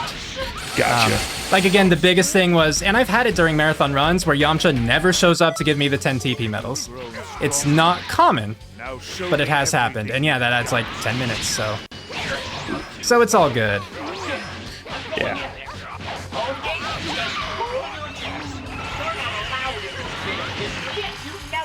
Uh-oh. Okay, dodged it just in time, good. I'm running short. Kick, kick, kick, and he's gone. Now we get to fight Beerus. He's another one that can be pretty challenging, usually not to the point where I would die, but definitely to the point where it could take a lot longer. We're also fighting alongside Whis here. And, you know, whenever I say that, that's kind of an uh-oh in and of itself, just because they can mess with our plans. The last time he was this angry, he extinguished 2 suns. Supreme Kai of Time. Ow, ow, ow. Is the cause of this. It's driven the god of destruction now. not a paladin. Something I never talked about with how vanishing works in this game. So it requires stamina, which is the blue bar beneath my health and key. When you're attacking and you vanish, it takes 1 bar. If you're being attacked and you vanish, it takes 2 bars. So, you know, vanishing offensively is better, like just in terms of efficiency. But obviously, vanishing defensively is like when you need to vanish. So humble, simply being a monk. Oh, that was a beautiful ending. Okay. So that fight, like, didn't go perfectly, but being able to chain all those pearl flashes was so nice. Well done. Thank you, thank you. Like, I can't even say that that was necessarily me. He was just floating there. And, you know, it's like they have that bit of invincibility, like, after a hit where they got knocked back, and then they, like, do a little front flip back into control kind of thing. It's, yeah. Again, I never learned how to make that consistent, but when you can chain it together, oh, it feels so good. What's up? Yeah, so now at this point in the story, Frieza has returned! Wah! So first we have to take out 15 of his minions, and this is one of the most annoying fights. Because, like, they're not chumps, you know? They're not pushovers in their own right. You have to beat 15 of them, with, like, 6 of them or so, like, alive at a time, and so they can be a pain. They do have you have one ally that they can target, which, again, both good and bad. But yeah, this can be really bad. And this is another, like, really difficult one if you're new to this as well, because if you lose this fight at any point, it makes you start this fight from the beginning. You know, so like if you had killed 14 of them and then you died, well, you'd be back to 0 out of 15. And then the fight immediately after this, if you died to Frieza there, you would also be back to the beginning of this fight. So this mission and the one immediately after it, yeah, just pretty punishing. I think too that your health and such carry over from this to the next fight. I'm not gonna say that with full confidence right now, but I think that's the case. So if I have Ki, as you know, Kid Buu in this at this point, as long as I connect with them and then I do a Pearl Flash, they should go down. But you've already seen like how they're dodgy and they block and they vanish well. So easier said than done. And they're of course clear over there fighting him. But when I can do that, nice quick way, as long as they don't guard it.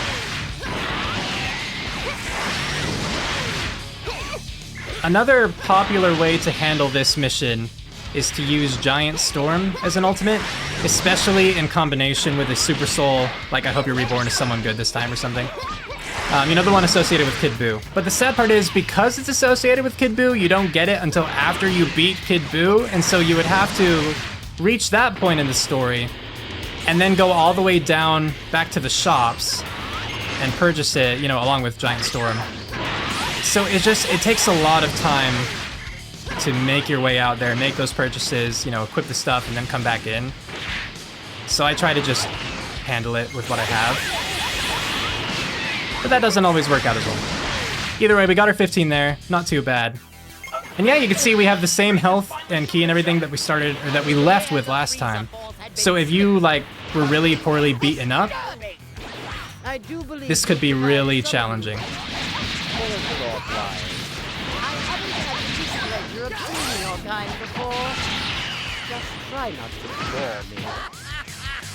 Thankfully, that ultimate takes a while for him to get off, so...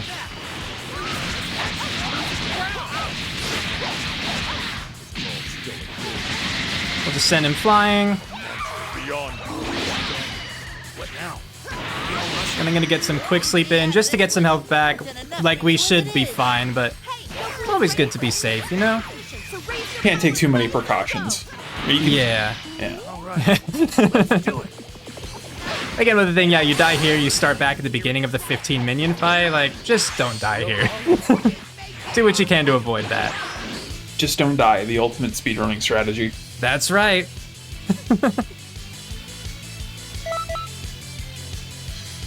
But now, of course, Frieza's mad at us because, you know, once again, we're like foiling his plans, and so he's gonna get angry and get a new form and all of that nonsense. So here we have Golden Frieza. But we're fighting alongside Blue Goku, so that's something. Got it's the Blue Goku. Heck yeah.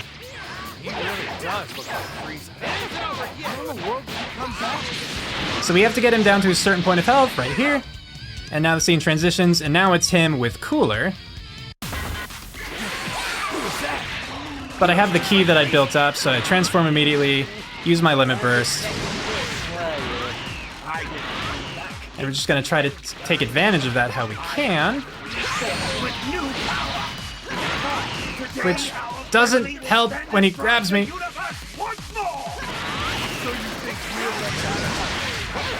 Okay, so he was actually pretty mean. He just kept, like, basically sidestepping me every single time I try to attack him. So that wasn't ideal, but we'll just have to go even faster to make up for it, IDK. I'm gonna leave him at that amount of health. Assume that my AI allies can take care of him the rest of the way. Here's hoping. Just finish off Golden Frieza. Okay, so I finished him first. Kicked him. Okay, got him. Nice. Yeah. And so that's the end of them, or so you thought. We have to basically do the exact same fight again, except clean slate.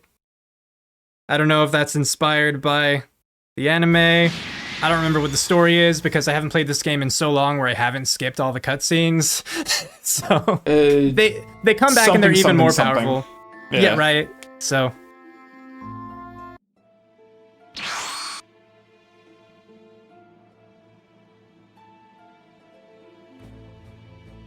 but we're definitely nearing the end of this point. We have like this fight and then like 5 more?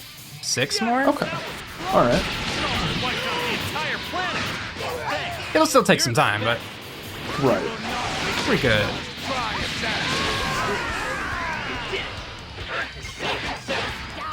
Still in.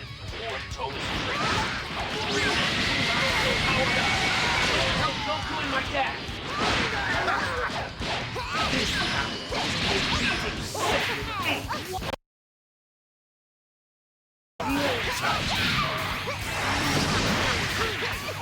That's right. Now we get on about I don't think it'll be Okay, that now Cooler. this time. I'll make sure you don't come back. Their methods are poor. They're much stronger than before. Even Goku and Vegeta Almost. Yeah, okay. So now we're done with them for the run. And now is where we get to go and fight Whis. So it can be scary, and we'll hope for the best. Like, I definitely don't blame people who are starting this run. To like, there's another outfit that you can pick up for free that like just boosts your health some. And there are some, you know, items that you can equip that you can use once per battle that will restore a certain amount of health. So if you're ever struggling with the run or just, you know, playing casually, definitely something to look into just to boost yourself a little bit. Though if you're playing casually, there are also other things you can do, like grind for more levels, of course, so you have options. This is the only one. We have to go, like, clear out of our way here to start this mission. It's kind of weird, but whatever.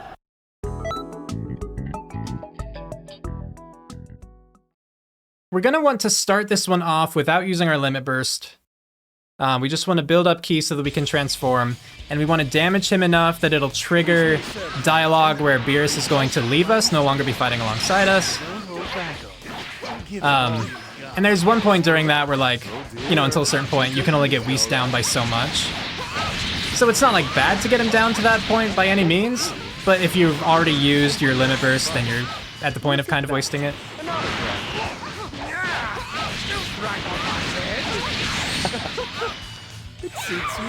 Yeah, they're having fun. Mostly Whis.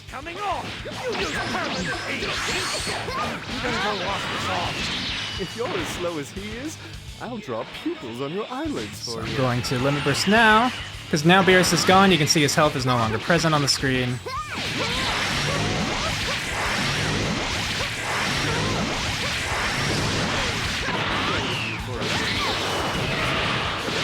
So there's his ultimate. Yeah, it's wide range, really powerful. And unfortunately, your evasive as Kid Buu or in purified form isn't very evasive. It just kind of knocks him away. That was actually, though, I feel like that was a really good Whis fight. So I'm going to pat myself on the back. It looked really solid. Aside from that ultimate, like, it went really well. But, yeah, the evasive as, like, base Majin is better. Assuming you didn't, like, buy any and equip it. If you're just using the default, it's nice because it just, like, shoots you up. And so it would have shot me, like, out of the range of that attack. But, oh well. I at least saved myself some damage using Angry Shout in purified form, so it's something. Good job out there. So yeah, just a handful more fights here.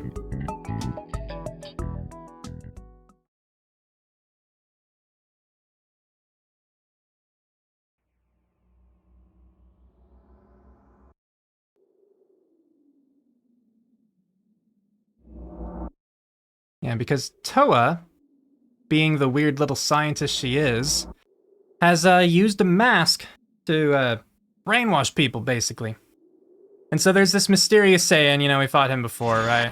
It's now revealed who it is, finally. I knew you. We have to take him out again. I've been waiting for you. Simply tracing our steps would eventually lead you to the one place. I suppose it was only a matter of time. Oh!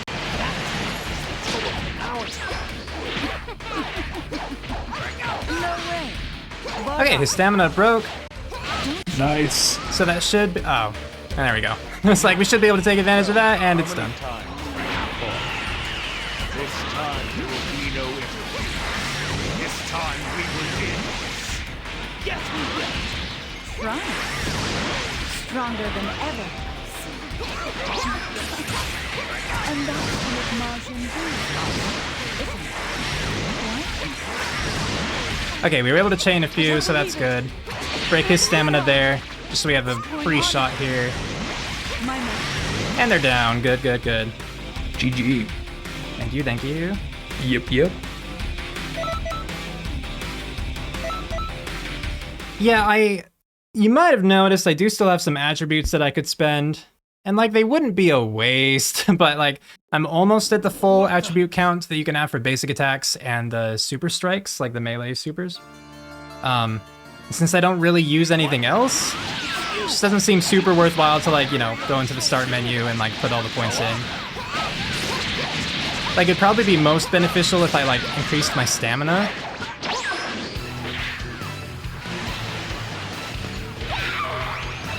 But I didn't. I choose not to. Oh, come on. Yeah, okay, that was good. Nice, clean. Yeah. When he started using his ultimate, I got nervous, but he unleashed it on my ally, so we're fine. That ultimate is dumb because, like, he activates it and then he can hold on to it and then he, like, slowly floats toward you, and then once he's close enough, he unleashes, like, this big explosion. Right. So, like, it takes time and it's, you know, powerful. So it worked out really well. And at this point, this is where Elder Kai would be like, you need to have your, you know, race-specific transformation. But since we already have it, we could just go straight into the final 4 fights. Final 4. The final 4. We fight against Toa, and then we fight against Mira, Mira, and Mira. So are those considered a Mira match?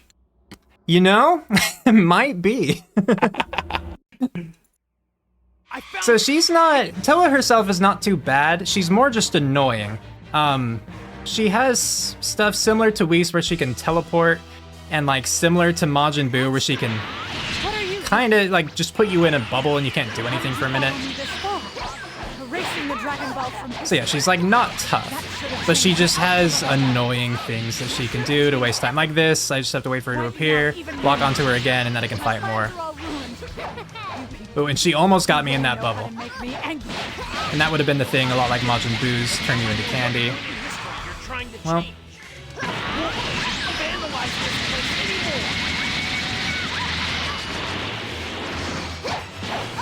And there we go. Very nice. Yeah, so now we're on to the final 3 fights. and we'll see whether or not we get this skip and whether or not that'll... Because if we do get the skip, then maybe 140 still. If not, maybe just a little above. Not a problem. You got plenty of time. Yeah, that's what I figured. I'm obviously hoping to get this skip, but oh, he can be tough. You basically have to kill him here before a pretty early point in the dialogue, so you need like a lot of good control.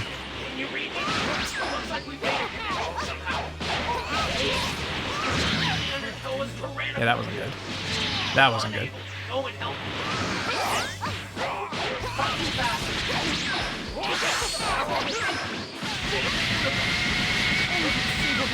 I think we got it. How can you have Mira Oh? on the defensive?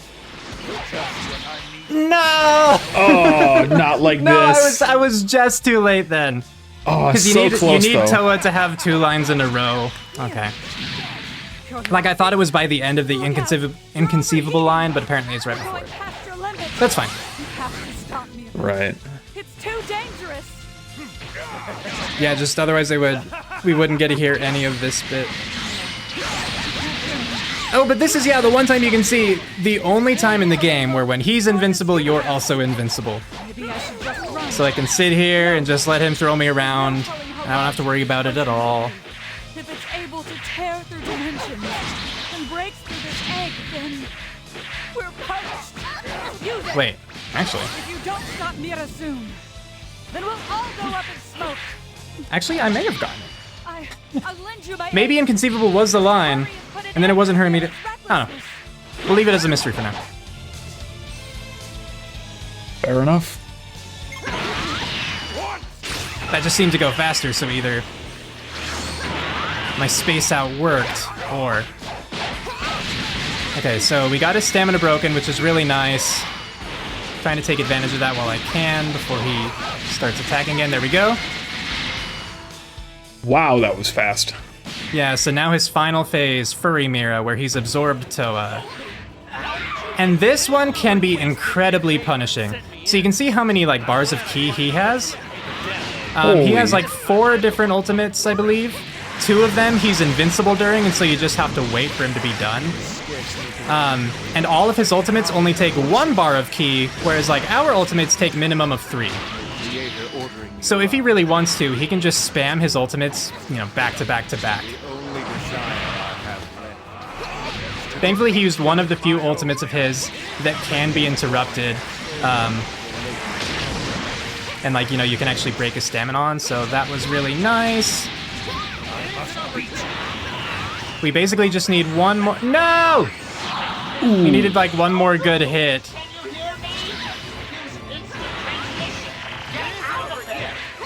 No, wrong way. Oh, there we go. Okay, time.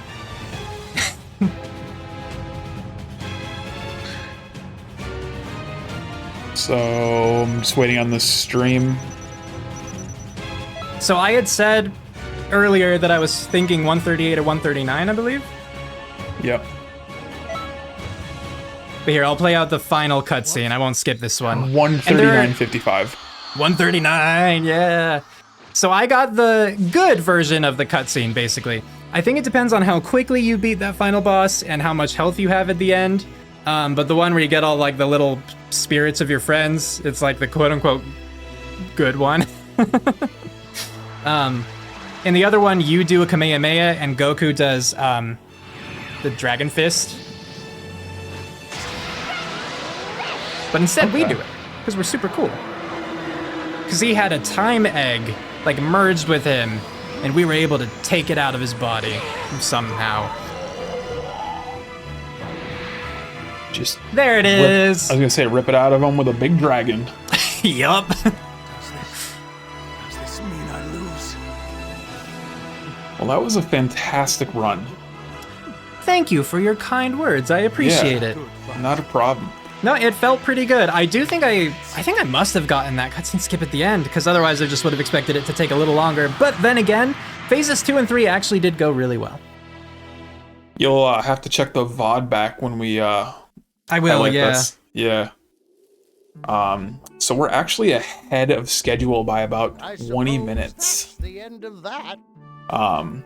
Yeah. And if you have the time, I do have a couple of interview-ish style questions. If you got the time to answer a few. Only for a while. Sure, yeah. Yeah. So.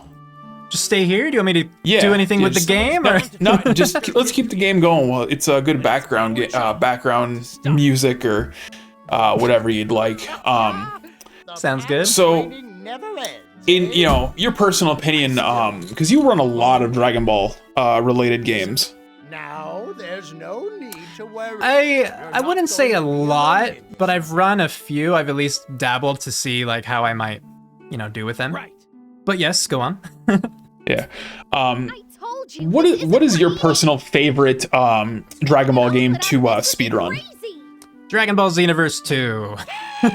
Naturally. It's my favorite in terms of both mechanics and just I've contributed the most to it as a run.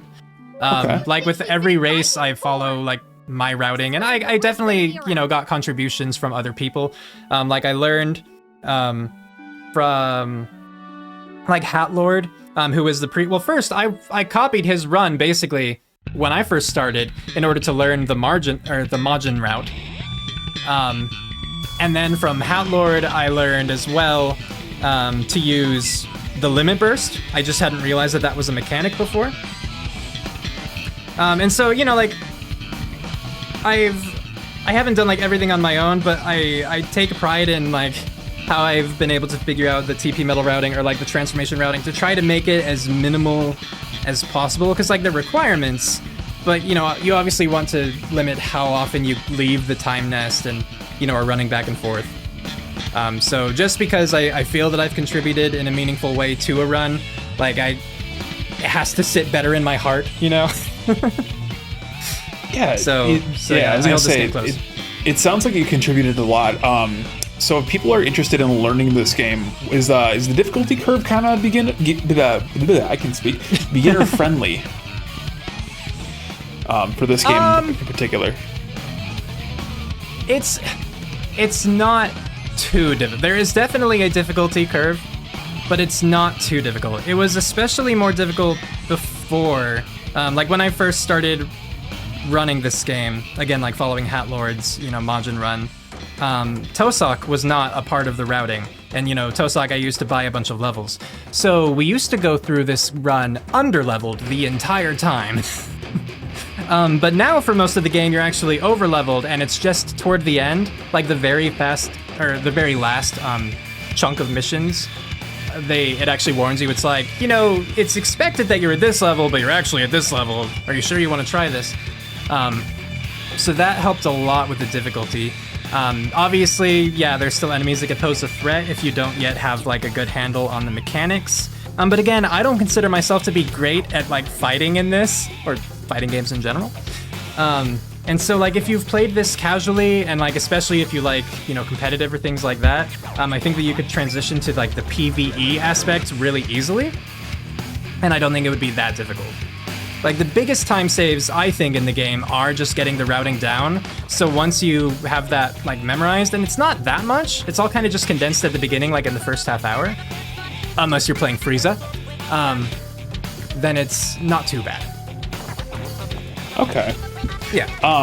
So if, say I'm interested in learning more about Dragon Ball or Dragon Ball Z speedrunning, where's the place to be for all of that? So you would want to go to the Anime Speedruns Festival Discord. There used to be a Dragon Ball specific dedicated speedrun server, but that has since merged. It's been merged for quite a while. And so you would join that server, you would pick the Dragon Ball role among the list of roles, and then like a whole Dragon Ball section would appear, and it contains, games across like all sorts of different platforms, from, like Game Boy Advance to arcade games to, like PC, Steam, Xbox, whatever, right? And you just, you mute the channels you're not interested in, and you be active in the ones that you are. But that's where the big runners are. Yeah, the Anime Speedrun is like a really great hub for all things speedrunning. Yes, absolutely. And shoutouts to them. My next question is, who is the best Dragon Ball character, and why is it Nappa? Well, I think that a lot of Nappa's love comes from the abridged version. And you can disagree with me if you want, but I feel like we don't get a lot of actual characterization in the anime for him, which is unfortunate because he has the potential. But do you think that he really like became big with the abridged and their take on him? Yes. Or is that just me? Okay. I honestly do, because they made him a meathead in Dragon Ball Z. He had no lines of dialogue when he appeared. I think he appeared in like one Dragon Ball Z movie. And then if you consider Dragon Ball GT, he just showed up for 5 seconds and got blasted by Vegeta. Oh, wow. I did not know he had appeared there. Yeah, but on the subject of the abridged, he is hilarious, and you will quote everything he says. Absolutely, yeah. So like, if you were, aside from that, my favorite Dragon Ball Z character is actually Krillin.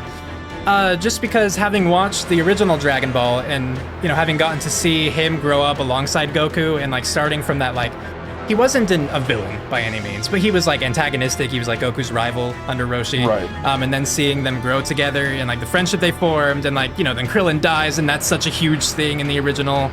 And then, you know, in Z and obviously like in Super 2, like the friendship remains, and there've been touching moments, and I think that he's overshadowed and like should get more credit and give him like more power or something. I don't know.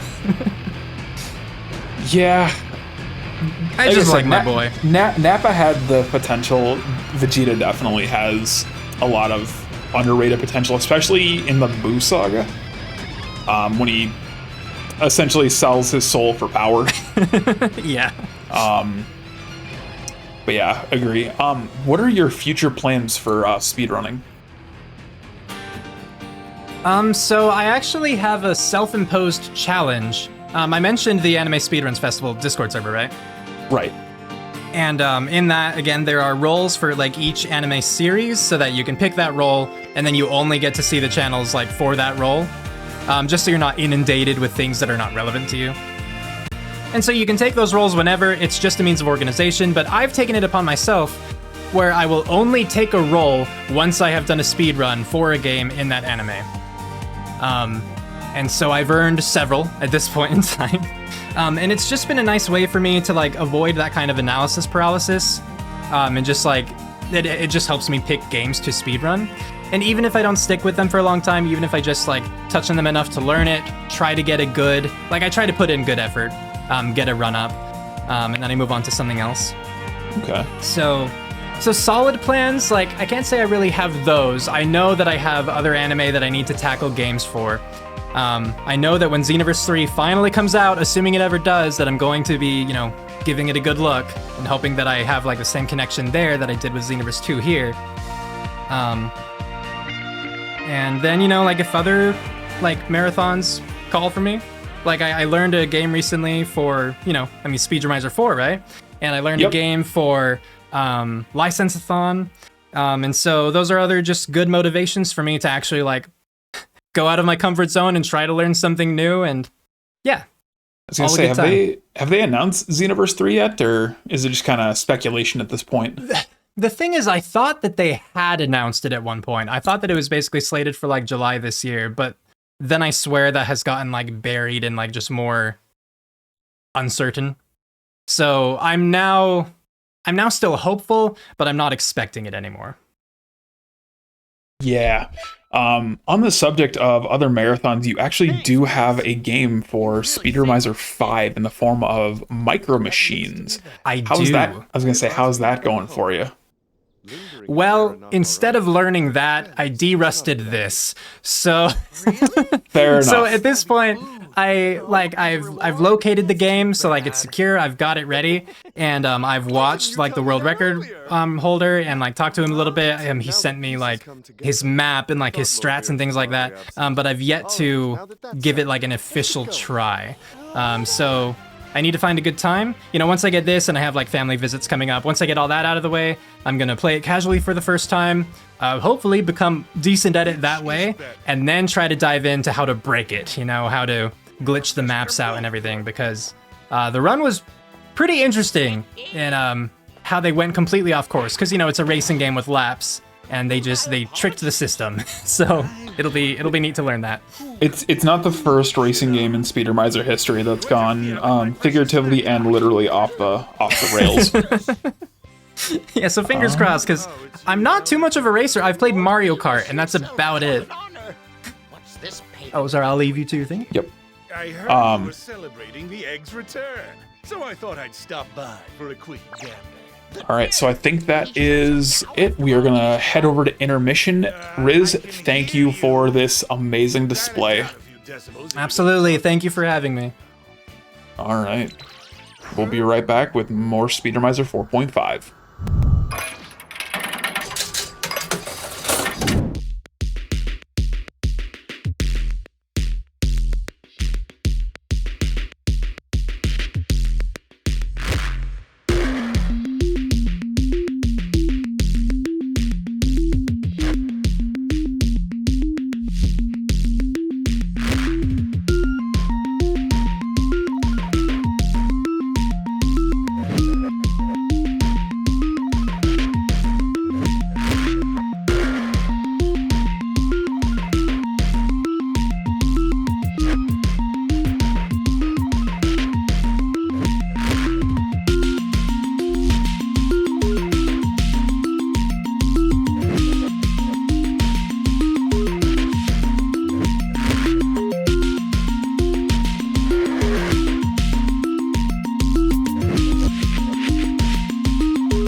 Alright, Speedromizer community.